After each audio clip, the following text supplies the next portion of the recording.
naman. Nataba na talaga ako. Ano ka ba, mahal? Okay lang yan.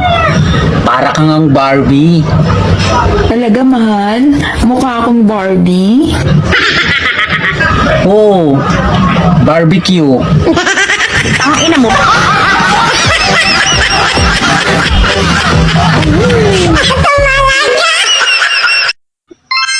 Malapit na ang halalan. Saan ka?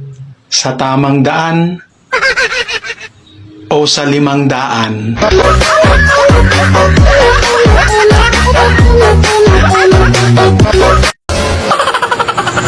Ganito lang tong mukha ko. Pero pinag-aagawan to ng lamok.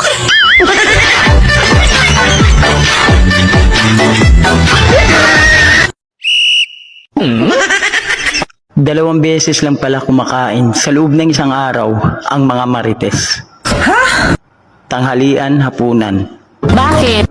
Yung almusal, chismis.